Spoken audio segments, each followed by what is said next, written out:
Welcome to Life, Lessons, and Laughter with your host, Glenn Ambrose.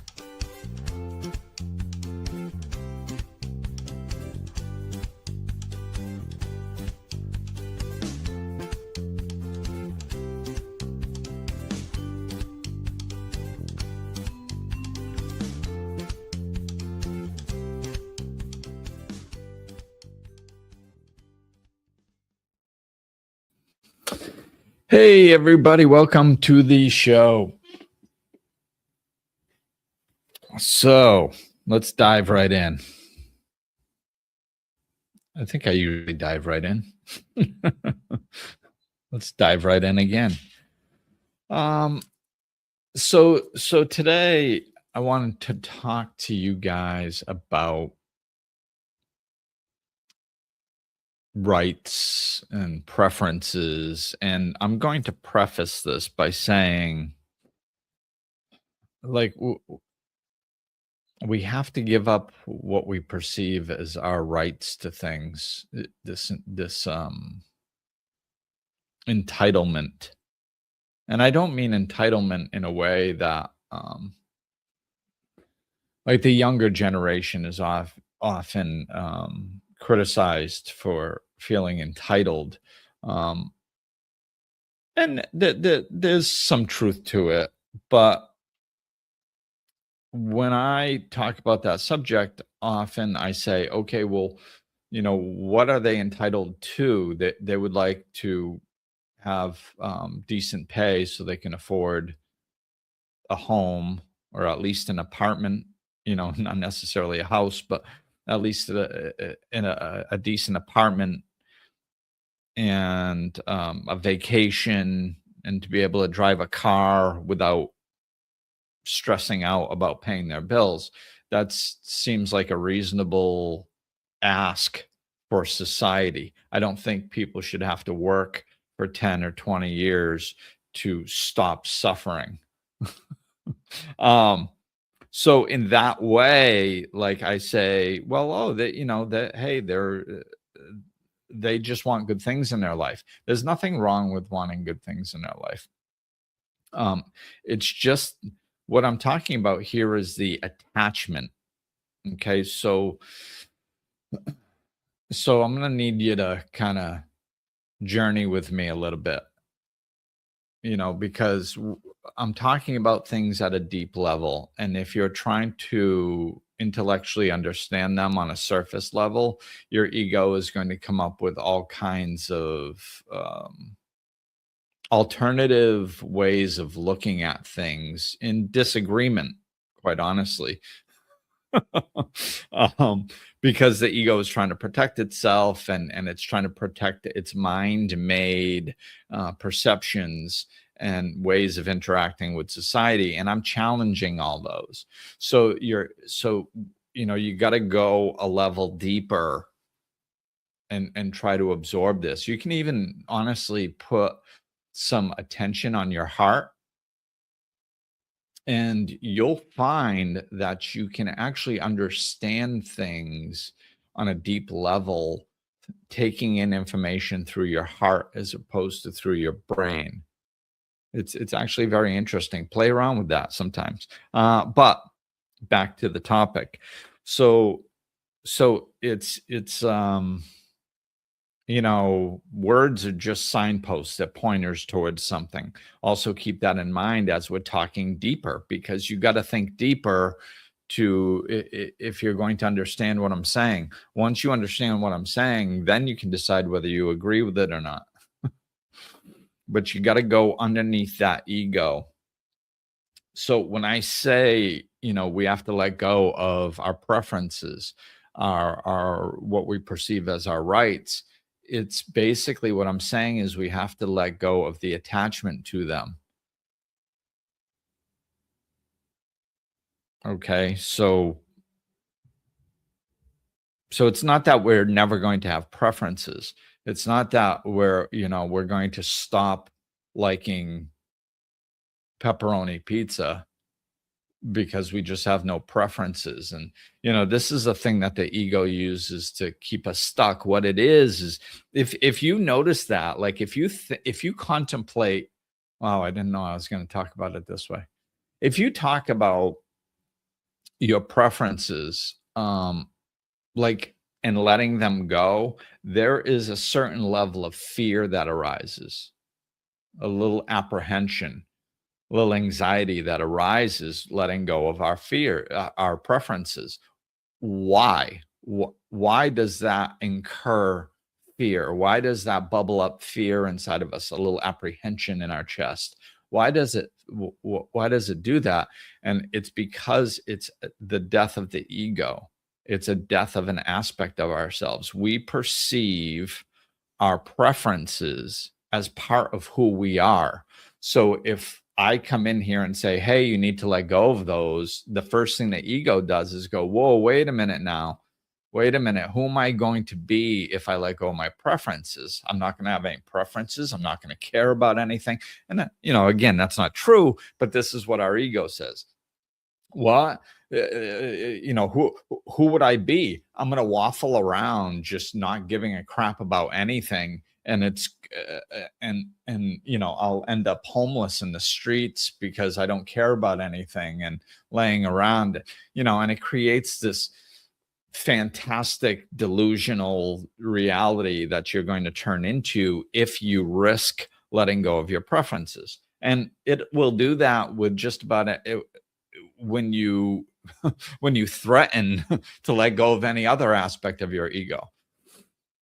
And that fear can go really deep, like insanely deep, like deep to levels that people don't even realize, because we are identified with our ego as who we are, and our preferences are part of that. So it can literally be as scary as death, because it is a form of death. It's the death of the ego. And I don't know how, if people truly understand what that is, like, it literally, and I know I'm going to say literally, and people use literally too often. um, and I'm going to say it, and you're still not going to get it. I mean, some will. But it is literally like a death. When you die, when your ego dies off, it can, and often sometimes does, literally feel like you're dying. Sometimes you will have the physical pain as if you were dying. You'll definitely have the mental and emotional pain, apprehension as if you were actually dying. Why? Because that's how identified we are with our ego. That's who we think we are. So it triggers, you literally think you're dying, because everything you know yourself to be is dying. So everything mentally, emotionally that would be triggered in a physical death will be triggered in an egoic death, because it thinks it's a physical death. It's who you are identified as being. So for all intensive purposes, it's a literal death when your ego dies off. Now, of course, you can take portions of that, like, I don't know how to explain this, but, like, let's say 25% of your ego dies. Well, who knows? This is all can vary depending on the circumstances and the person themselves, but you might experience 25% of what it would be like to die physically if 25% of your ego dies off. Or your ego might decide to make a stand and say, no, this is completely who I am. So it doesn't matter if only 25% of your ego is dying. It will feel like 100% of a death, physical death. Maybe. There's variances all in there. And I've experienced different variances of those. So this is why it can be so fearful and treacherous to do this. It sounds like, I'm talking about, oh, well, we'll let go of our preferences, we'll let go of our rights, we'll let go of, our attachments and stuff like that. And people like, oh, wow, that sounds like a neat, like interesting spiritual angle to come at. I think I'll listen to this. Um, it's not up here in this intellectual knowledge area. It's deeper than that. So when we're that's kind of the explanation of the fear and all this stuff. If you let go of your preferences, you're not going to turn into this zombie robot floating around just not knowing. You're still going to like pepperoni pizza if you like pepperoni pizza. You're still, if you're trying to get somewhere, you would still have a preference of no traffic as opposed to traffic. It's just not going to take you down. It's not going to own you. It's not going to overwhelm you. It's not going to cause your emotions to go off on a tangent. You'll stay calm. You won't be overtaken by the anger or the frustration or the anxiety, and you'll just sit there and you'll see it for what it is. So it's like, okay, I'm stuck in traffic. Well, of course, I would prefer to not be stuck in traffic because I'm supposed to meet somebody at a particular time, and it doesn't look like I'm going to be able to accomplish that. Okay. Is there anything I can do about it? Well, I could message the person and let them know. Anything else? Nope. Okay. And then you message the person, you let them know. And then you sit in traffic, and you're just as peaceful sitting in the traffic as if you were sitting in your living room, because there's really no difference. You're just sitting somewhere different. See, this is where we're trying to get to, and this is how we can get there.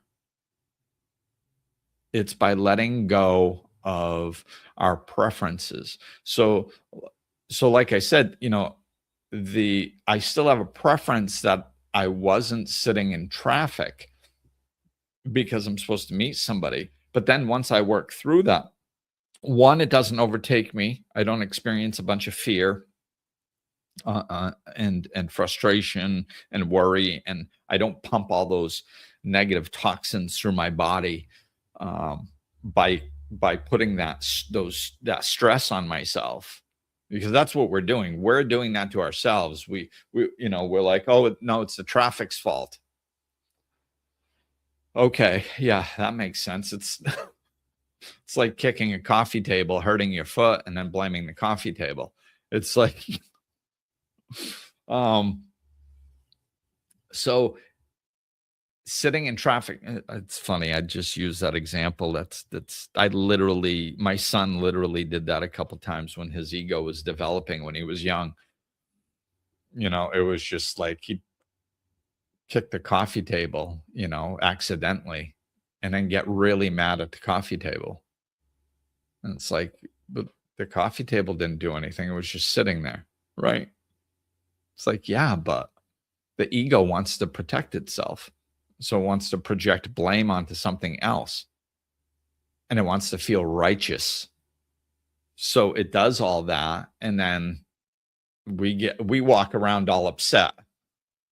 And that's what we're trying to avoid. We're trying to get to a place where we're not walking through life upset all the time. That's all, because it doesn't change anything. It just wrecks our experience with life. So letting go of our preferences, our attachment to our preferences. So like I said, we still wish, hey, if I had my choice, I wouldn't be sitting in traffic. But that's not life. I'm sitting in traffic and there's nothing I can do about it. Okay. So we still have a preference of, I would rather not be sitting in traffic, but we're not attached to it. It doesn't determine whether we're happy or whether we're sad or whether we're angry, because there's no attachment. We're just like, well, sure, I'd like there to be no traffic, but there is. So it is what it is.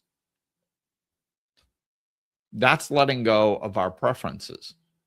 That's what I'm talking about when I'm talking about this. It's not that I don't have any preferences whatsoever. It's just that I'm not attached to them in a way that they are going to impede on my happiness or my peace or my joy if life doesn't go that particular way in that particular moment. That's all. That's all we're doing. So hopefully that can kind of minimize the fear, I guess, minimize the ego jumping up and going, hey, don't do that. You're going to turn into a zombie. That's not what we're talking about. So, so it's letting go of our preferences, our attachment to our preferences. That's what's so important. And how do we do that? Well, by trying to let go of our preferences in general is going to be part of it. It's hard to have preferences, but then carve out the attachment to them. It's easier to just practice letting go of your preferences, and then you'll find you still have them. Like we're not talking about giving you a lobotomy where you can't think anymore and go, oh, I used to like pepperoni pizza, now no like pepperoni pizza, problem. Like it's not. Have you ever seen anybody spiritual that walks around like that? No. Like, why do people even have an interest in spirituality? Other than their own suffering? It's because you look at people and they look pretty damn peaceful. That's why. And you're not. So you're like, geez, I kind of that holds some intrigue to me. I think I might want to walk through life peaceful. Right? They're not walking around going, and now that there are some people walking around like that, but that's not spirituality. That's not a relationship with their creator. That's that's a psychotic episode that is, and sometimes they take religious form. I saw that when I was in the program of recovery.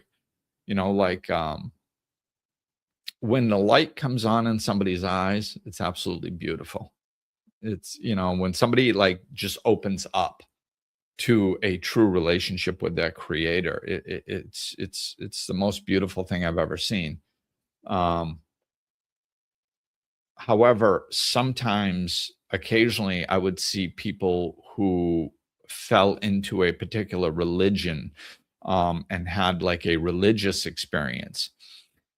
And I've seen it with religion and spirituality meshed together. So like religion has a lot of dogma to it, but it still can be a beautiful pathway to God, to your creator. And to me, that's what happens when your spirituality and your religion are meshed together. When they both have the common goal of being one with the creator and having a personal experience with your creator, as opposed to just being a kind of like a fanatic or militant churchgoer, where you just like you dive into the dogma, and the dogma is more important than your relationship with your creator. That to me is just dysfunctional religion. It's not using religion for the purpose that it was meant to, that it's there for. When you mesh spirituality and religion, that's when I think you're using religion properly, and it enhances your personal relationship with your creator. So I've seen people have these religious experiences with no spirituality, and you look and they're like they're running around and their energy is way up here. Like when I woke up spiritually, my energy was very high, and I was sleeping like 4 or 5 hours a night, and it was a very interesting time. But that's not what I'm talking about. That, like, I had a spiritual awakening. There was no religious dogma attached to it. And like I said, you can have religious dogma attached to your spiritual awakening. But if you have the religious dogma only without the spirituality, without the true connection to your creator, that's when it's kind of like more like a psychotic episode, quite honestly. It's this delusional, like I believe what happens is we connect to this collective energy of this dogma. It's not actually real. And I've seen people like that. And it's not that they have, like I said, I had high energy, but it was like it wasn't so out of control that I was unmanageable. Like I could still hold normal conversations and stuff. And, sometimes they would take a direction that was more spiritual than possibly appropriate for the person I was talking to. But I wasn't out of my mind and delusional. I've seen people have these religious epiphanies where it was just completely delusional and they ride this energy that's really high and you can tell it's not real. It's just too erratic. It's too manic. It's just they're nuts and they're like, oh, but I found Jesus or I found God or I found Allah or whatever religion that they attach to, and they're nuts. Like they're completely out of their mind. Those people I see crash. And again, now this is completely different. I'm not saying that you can't have a spiritual awakening through a religion. You absolutely can. Like I've seen people where their hearts opened and they've been this just beautiful, beautiful spiritual awakenings through Christianity, through Hinduism, through Buddhism, through Islam, like where they opened up and connected to their creator, and it was just absolutely beautiful, and they're going, Jesus Christ is my personal savior, and I'm like, that's beautiful, man, because you can feel it's real. It's like it's this deep connection, and that's the path that they're using, and the philosophy that they're using to connect to the one God, and it's clicking with them, and it's real, and it's deep, and it's beautiful. So those are good. I'm just talking about the manic ones.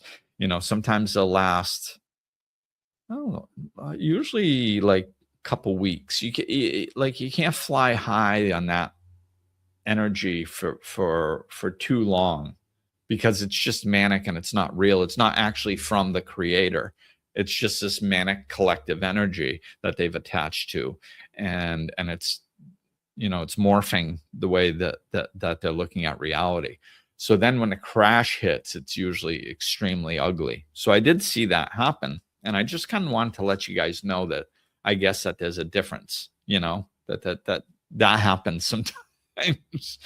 So when you see people do that, like what we have a tendency to do is group everything together. So we're like, oh, we saw somebody go fly high and then crash, and then therefore these awakenings can't be real, and they don't. No, that's just somebody. It wasn't what you're seeking. It wasn't a real spiritual awakening.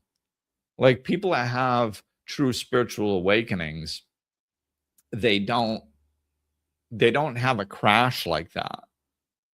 It's, there's just this overwhelming peace. And if you just slow down and let go of your own fears and your own mental perceptions, and you just tune into them, and you just kind of just tune into them, man. Like we can read energy way better than we think we can. If we're calm and our energy is calm and we're looking at that somebody that's behaving in a particular way, it's very easy to tell whether they're very calm, like that they actually had a spiritual awakening, or if they're or if they're on one of these delusional tracks. It's really not hard because the energy is completely different. So it doesn't really have to be confusing. Like sometimes people have asked me, I haven't talked about this too much in a while, but people have asked me over the years how easy it is or how difficult it is for me to tell either where somebody is spiritually as far as if if they're ready to work with me, or if um if I can tell talking to somebody if they're really spiritually connected or if it's just kind of an identity that they're playing. And it's so easy. It's so easy to tell if somebody that can work with me, like if they're open enough and they're ready. All you got to do is just if what I'm saying is making sense to people, if they're like, "Oh yeah, I understand what you mean. Oh yeah, oh okay. Oh wow, okay, I see how you're talking about it that way." If you're bobbleheading and saying yes to the things that I'm saying, then you're ready to do the work. It's that simple because prior to that, when somebody is speaking spiritual truths, you're looking at them going, "Huh?" Like you either don't understand it at all or you completely disagree with it. Disagreeing with it isn't always the worst though. Like when especially it's a little harder in life coaching than it was sponsoring people in recovery, because sponsoring people in recovery, they don't really have another choice. And that's pretty obvious. Like nobody goes to AA because they're bored. Like they go because they're suffering, right?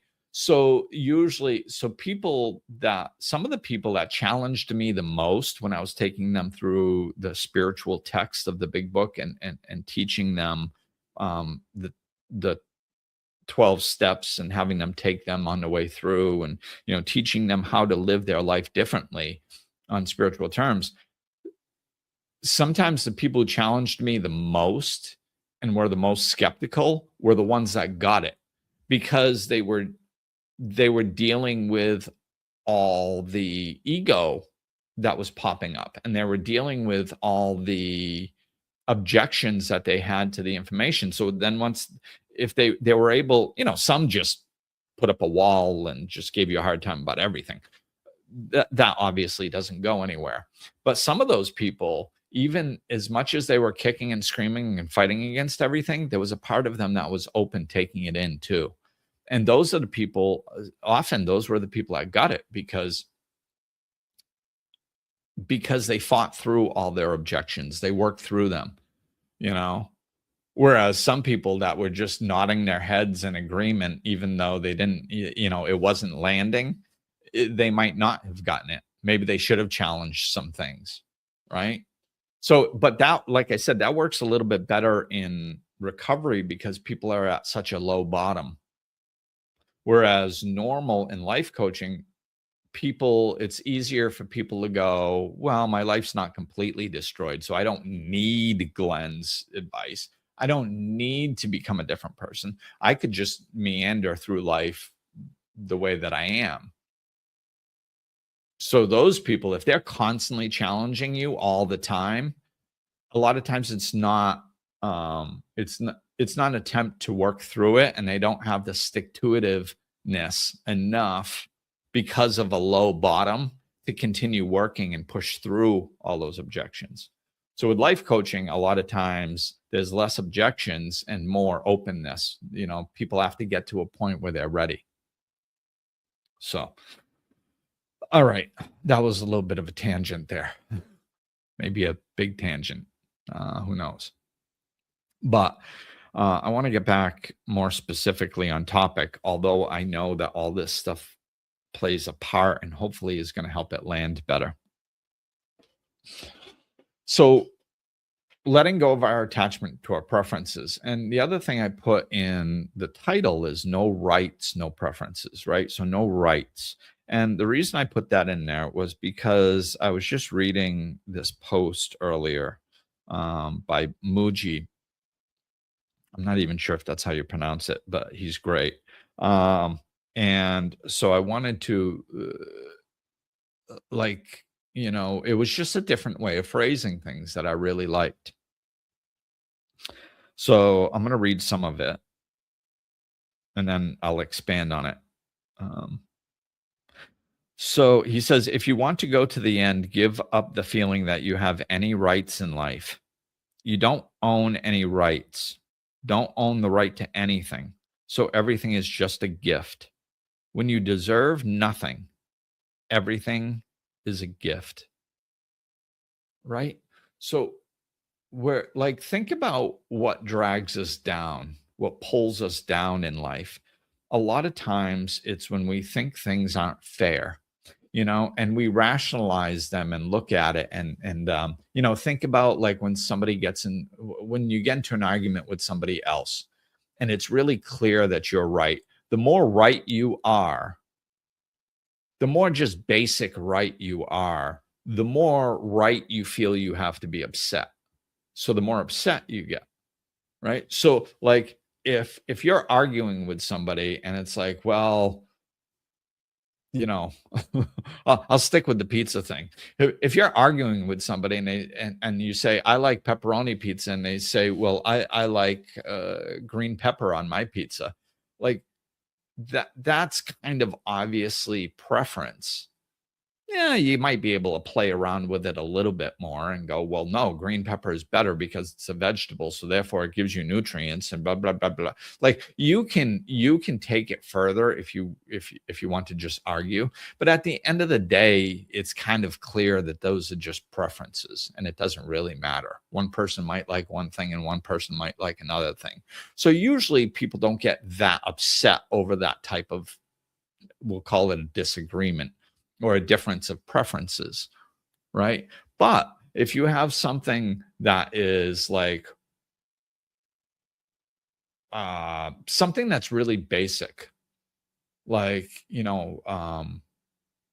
somebody that calls you a jerk for no apparent reason, and you're like, listen, I didn't do anything wrong. I didn't do anything to you. So just please don't call me a jerk. And they're like, I'll call you whatever I want, jerk. Well, now you didn't do anything. There's really no reason for somebody to be calling you a jerk. So there's a good chance that you're going to get pretty upset about that. Why? Because you're more right in that situation. It's clearer that the other person calling you a jerk for no reason is probably in the wrong and you're probably in the right. And if you polled a million people, probably most of them are going to say, yes, you're right. They shouldn't call you a jerk for no apparent reason. That's socially acceptable, that it's society accepts as a general rule that is inappropriate, right? So you have more of an attachment to it.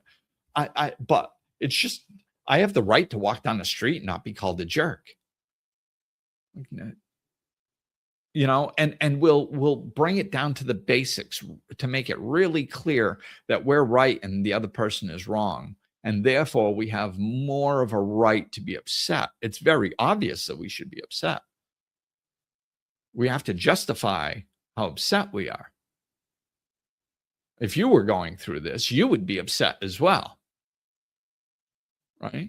And if I get caught up into it, man, I'm beautiful at this. Right? But when I'm not caught up into it, and then somebody tries to bring me in, and they're like, well, Glenn, no, if this person called you a jerk, then you would be upset too. And if I'm centered, like, no, I wouldn't. I wouldn't, because I don't believe it. It's not a part of me that believes that what they're saying might be true. So it doesn't, I'm not less of a person because they called me a jerk. Why would I trigger my emotions to get all upset over something that I'm not in control of? I can't control whether they call me a jerk or whether they don't. And I don't agree with them that I'm a jerk. So it's not hurting my ego. It's not hurting me. I know I'm not. So they can say whatever they want. I don't need to get upset. See, the reason we get upset is because we're trying to protect our ego, our mind-made self. Our mind-made self says we're a good person. We want to be a good person. Everybody does. So when somebody calls us a jerk and that's not a good person, it's, oh, you attacked who I think I am. But if you know you're more than that and you're not attached to your egoic identity, then it doesn't hurt. You see? So this is all about letting go of our preferences and all of our rights. So if, again, look at look at the principle underneath as I'm sharing this stuff. Don't let yourself drift back up to a surfacey thing with all your egoic objections. Go underneath them. And like one of the parts that I really liked is everything is a gift when you deserve nothing. Contemplate that for a moment. I don't deserve anything. I don't deserve people to treat me with respect. I don't deserve a ton of money. I don't deserve to eat food. I don't deserve to have shelter. I don't deserve to have clothes. I don't deserve it. It's not my right.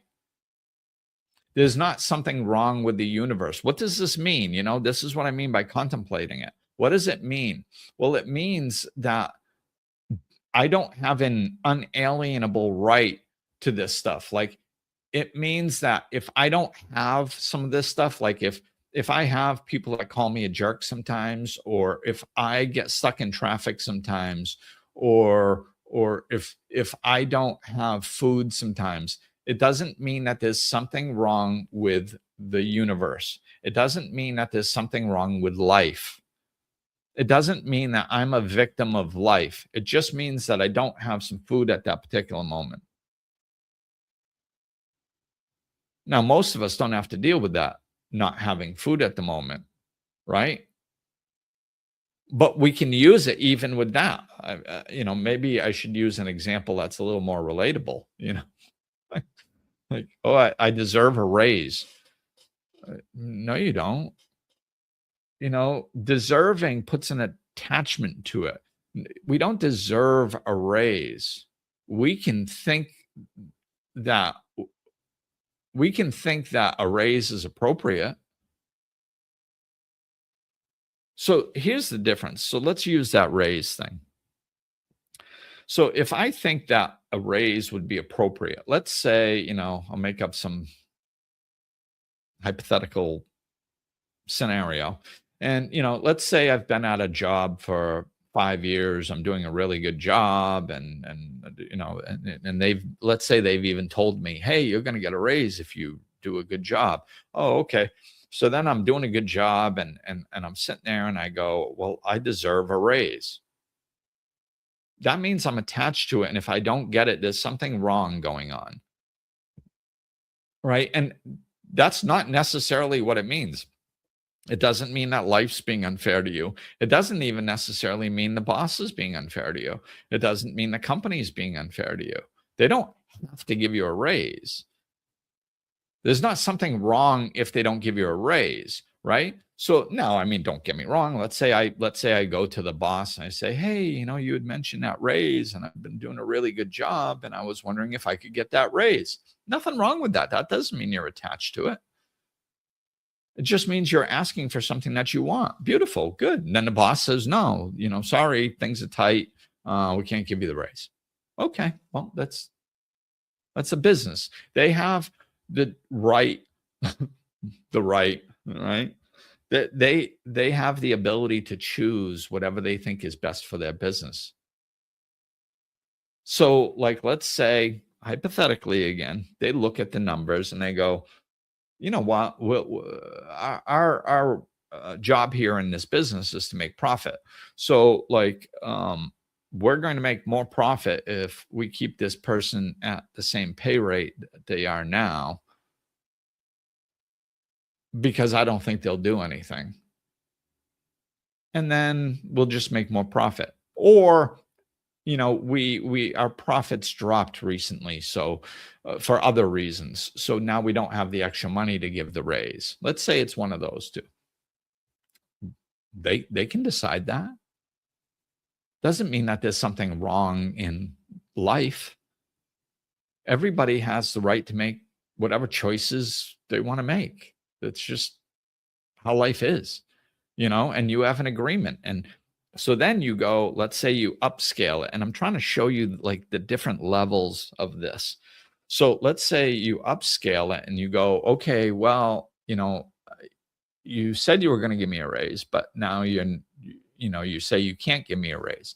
So for me to continue working here to make it beneficial for me, then I would need to have that raise. So you either give me the raise or else I'm going to leave. Of course, you want to say it nicer than that. But now all of a sudden the business has another decision to make.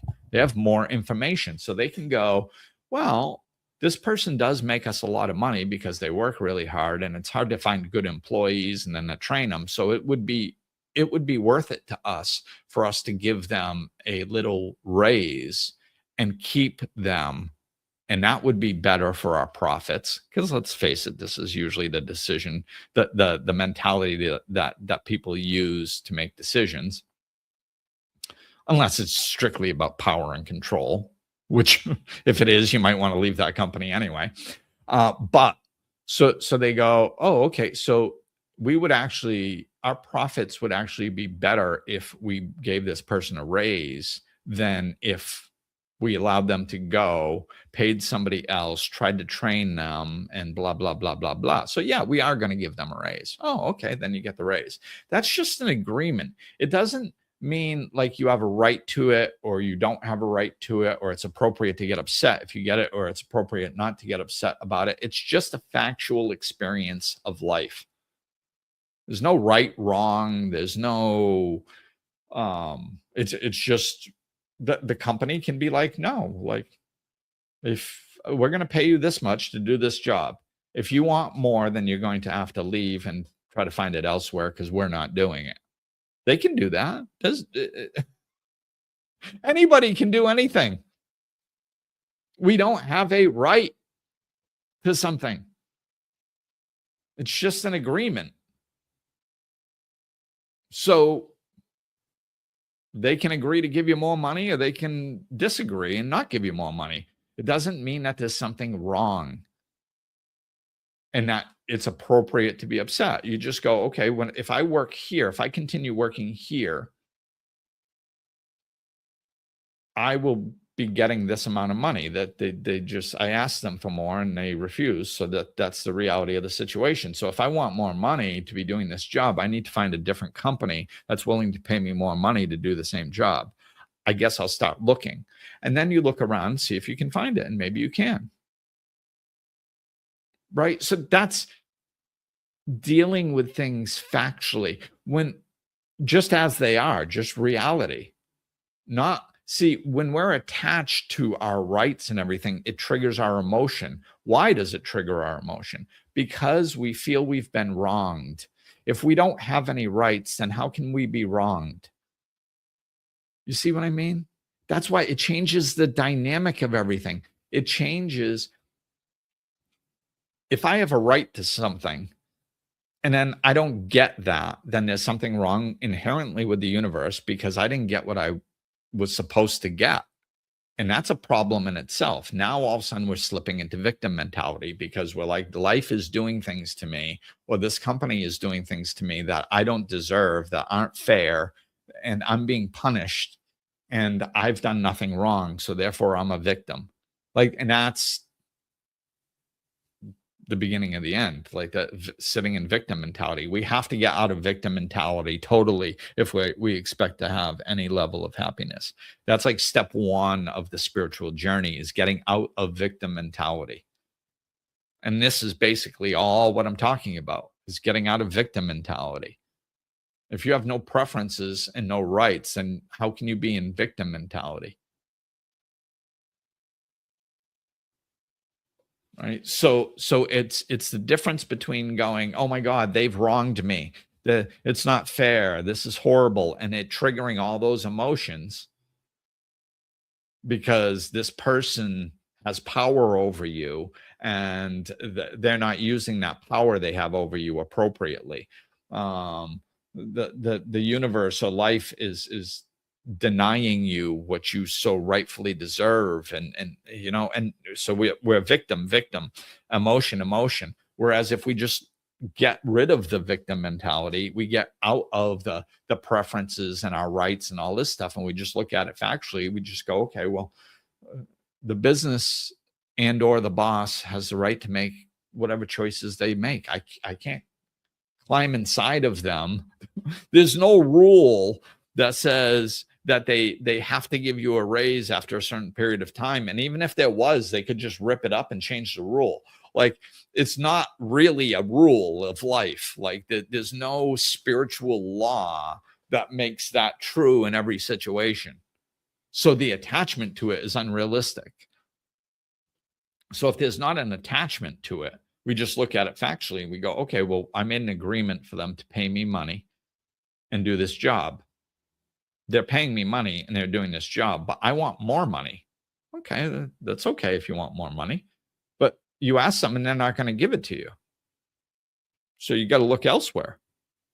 That's all. It's not right or wrong. It's not, I'm a victim. It's just, how do I get what I want? They've told me that they're not going to give me what I want.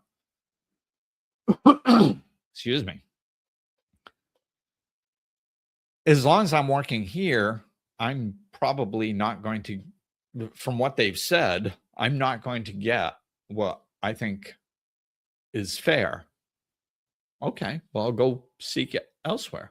But it's not an emotional unfairness thing. It's not like, I just think that this is what's appropriate. But I'm not attached to it. My emotions aren't attached to it. I'm not a victim of it. It's just a life circumstance. That's it. There's no difference between that scenario and going, oh, I can't wait till I get to the grocery store. I'm going to pick up a pack of that gum that's near the cash register. And then getting there, and there's no gum at the cash register. Like, most people aren't going to fall into victim mode for that. They're going to be like, oh, must have ran out of gum. Maybe I'll check one of the other cash registers because I really want it. Oh, none there. Oh, well, I guess I don't get gum today. It's not that big of a deal unless we're attached to that gum, right? It's our attachment to everything. That's why this is so powerful. So if I don't own the rights to anything and I don't deserve any particular thing, then everything is a gift. So that's the other side. See, this is, there's a chapter in my book about spider webs into goodness. And it's like, this is one of my favorite things about spirituality is when you dive into things and you start implementing them, you see that they spider web with other goodness. So it's like, here we are talking about, I deserve nothing. No preferences, no attachments to all that stuff. And then you look at the other side of that. Well, where do you land when you have no attachments to anything? Well, then everything is a gift. Everything. Because you don't expect something. You don't have an attachment to something. You're not assuming something is going to be a particular way or else life is wrong. You're just like, oh my God, I get something that I like. What a gift. What a joy. What a blessing. Oh, I get to eat today. Oh, wow, what a blessing. This is one of the things that, I've seen and heard for many years. It's that people who are truly spiritual embody particular things. And, Beckwith was talking about it recently also. And and it's like they forgive very quickly. Everything is a blessing. They take for granted nothing. Like every little thing is a gift. This is why, because they don't have an attachment to the way things are supposed to be. So they're not getting knocked around all the time. But on the other side of that coin, it's the same coin. The other side of that coin, this is the beauty of living in a dualistic reality. Everything has two sides. And the spiritual coin is good on both sides. Like everything is dual. So, and spirituality is just good. There's no good and bad. There's no bad side to spirituality. There's no bad side to God. Like, God isn't good half the time and bad half the time. God is just good. So when you're looking at a spiritual coin, it has two sides of good. It's a win-win for everyone.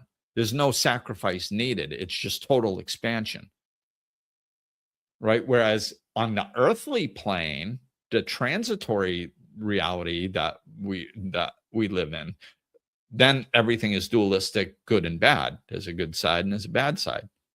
The way you transcend that and get to interacting with life in a spiritual perspective, so you're not dealing with this bad side all the time, is to stop labeling things. Again, this bleeds right into what we're talking about.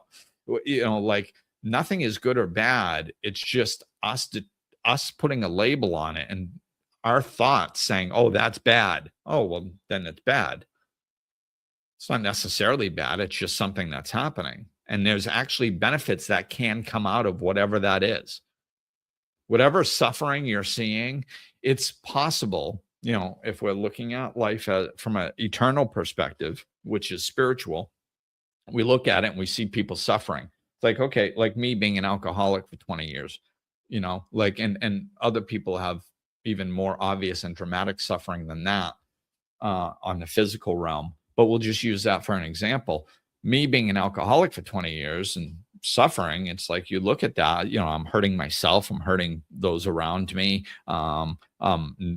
even hurting society, honestly, because I'm not a productive member of it. I'm sucking from it instead of adding to life. So therefore, you look at that and it's like, well, that's just bad. Well, not if it induces a spiritual awakening. Not if I have to go through 20 years of that and then I get to live the rest of my life, through spiritual terms because of that suffering and induced a spiritual awakening. Oh, well then, right? And everything's like that. If we use it for good, then it can be good. We see people starving and war on the other side of the world or where we are perhaps. And we go, oh my God, that's bad. Well, not if we learn from it. It's not bad if we learn from it. If we you want to know when war turns to good, it's the same time everything else turns to good. It's when we learn from it. When we look at it and we go, wow, you know what? We've been killing people for 100,000 years in the name of peace. We rationalize and talk ourselves into this, oh, it's, we have to fight for peace delusion. And, oh, this is necessary for peace. No, it's not. We've been trying it, excuse me, for 100,000 years. We've been trying to fight for peace, and it hasn't brought peace yet. What is to make us think that it's going to if we continue doing it? It's ridiculous. It's doing the same thing over and over again, expecting a different result. No, killing a bunch of people doesn't bring peace. It doesn't, maybe temporarily, but then afterwards it's just more people killing more people. So it doesn't, it's like screwing for virginity. It doesn't work. So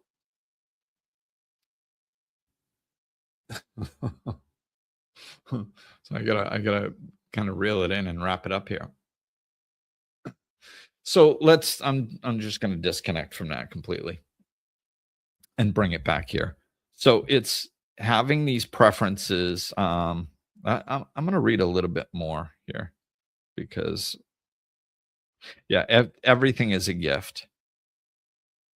Give up this feeling. This is also what he wrote. Give up this feeling that you are entitled to, that life owes you something, and feel the space that remains. Perhaps at first you feel vulnerability, like, oh my God, I can't fight for my rights. I'm going to be abused. But go beyond this feeling. Sacrifice it for a greater truth. You must begin to get your mind on God. God has no rights. God doesn't need any rights. You have to be like God. Give up that feeling that you are entitled to. Are you willing to go all the way? Let go of that pride too. Give up the future too. If you give up the future and the past, this is what he's talking about. Yeah, just give it, let go. And this be like God thing is another important piece. It's because I think at first we go, "Oh my God, who am I to be like God?" We are an expression of God. Everything that God has, we have within us.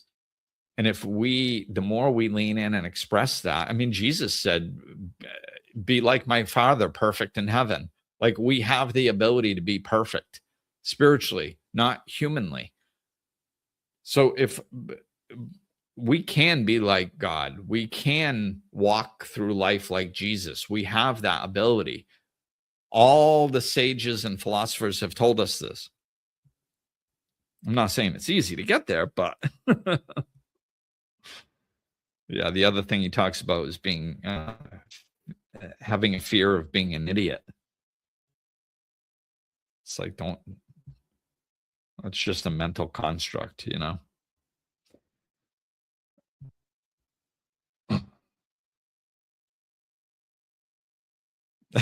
He's talking about the ego here in part of this. Listen, I have rights.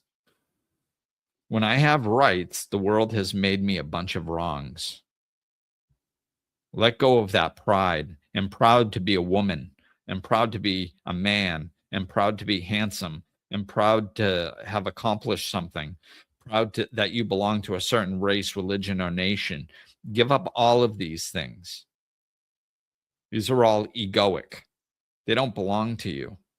A big space opens up into your heart. Humility is immense, huge acceptance, love, wisdom, and freedom as you experience integration with God.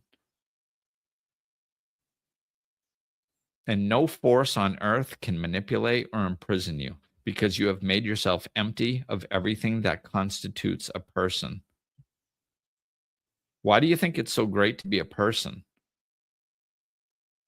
For a while, we have to prove this personality state, but the time will come when you return to purity. Return to your purity, your original being. Fall at God's feet. This is not an ordinary fall. It's not going down. It's falling up into the embrace of the living God.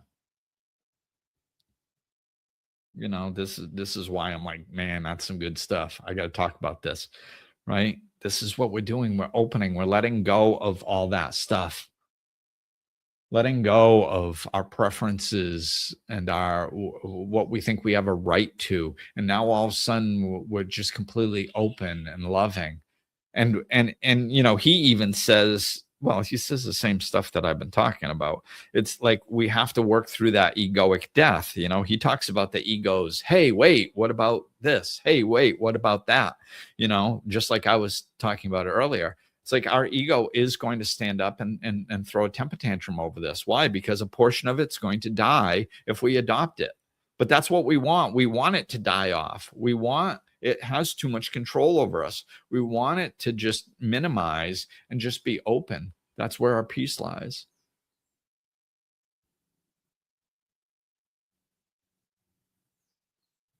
So hopefully that makes sense. Let go of your attachment to anything. Let go of thinking you have a right to things, or there's a bare minimum that you deserve to get from life. No, it doesn't work that way. We want to let go of all that and open up. And it's God's good grace to give us the keys of the kingdom. It's not that we get less. It's not when we finally open up, we finally just open up to the reality that we have everything that we need. And everything that we need comes from within, and there's no gap between us and God. So if there is something that we need, it just comes right in. The whole world, the whole universe is filled with abundance. Why would God hold abundance back from us? He's not going to. It's not going to happen. It's just this mental fear that we have. Oh my God, if I just open up my heart and let go of preferences, then I won't have anything that I like. That's a load of crap. You're going to have more than everything that you like. That's the egoic stance. So I'm looking at the time. I gotta end this. But hopefully that clicks with you guys. All right. Peace. Thanks for listening.